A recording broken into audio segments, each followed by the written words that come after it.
E whaiwhai ana e nei kai whakāhua Māori ki te rapu i te tūturutanga o te ao Māori mā te kāmera. E te kaui ko hine moa, ia hine ko rito, ia hine ko te, ia hine make. A tūturu i konei te tahito rangi, te tahito atua. Ko taku tino whāinga mai te wānanga, ko te wehe me tētahi ngā kau tūwhera ki aku ake mahi o tira ki ngā mahi katoa o te ao Whaturoa. Koera tētahi aku whāinga nui me te whai hononga rite ki au ki ngā mahi o taku ara e whainei ahau. Kua noho ngā mahi whakāhua hei pū manawa ma Kolby Radovnovich, hei tāna i whakatūwhera o nā whakaaro ki te wānanga nei kia aku i ngētehi akoranga me ngētehi pūkenga hou anō hoki. He nui rawa ngā akoranga, ngā wheako i whai whakautu au ki aku pātai rahi anō hoki he whakautu anō mō ētahi pātai pea mō te anamata. I nā te nui o ngā akoranga i whairiki hia. Ko ngā papamahi, tētahi te taho whatanui flevel, haututu, creative i te aro ki te pūrākau. E pehe e ahuahu, e whakairo i tēnei mea te pūrākau.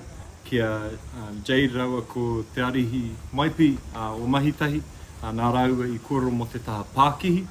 E peha e ora ai te tangata i roto i enei tūmahi. Ke mana, ka manaaki tātou i ngā tangata, ka manaaki i ngā kaupapa.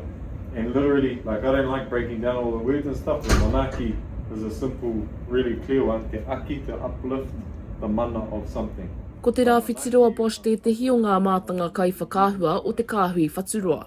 E aki ana e ia kia whakakotahi ngā Whaturoa Māori i raro i te whakaaro kotahi, i a rātou e kapohi ana i ngā tini kaupapa. Ko Erica Sinclair me A. Mora i aro ki te taha whakāhua me tēnei mea te whakairo i te māramatanga. Nā koau i kaua i te kaupapa tēnei te Whaturoa i roto i te ao Māori. Ko te whāinga nui o Te Huinga Whaturoa kia whakapakari i ngā pūkenga o te hunga e ngā kau nui ana ki te kapohia i ngā kaupapa. Ki Te Kāhui Whaturoa i taumai ki tēnei o ngā hui, me tātou e mahi ana i ngā mahi, huri noi te motu.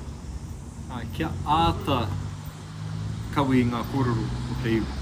Te whāinga pai tawhiti ko te tū hei kai whakāhua, hei whatu ora, ki ngā kaupapa e kai ngā kau nui nei ahau.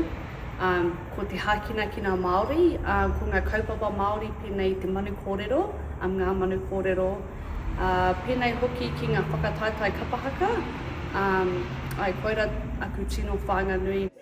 Ka mutu kua oti ngā mahi o Te Huinga Whaturoa. Ko te mahi i nānei ke whakauwi ngā akoranga i roto i ngā mahi a te Whaturoa. Macie Kuki, mā Aukaha.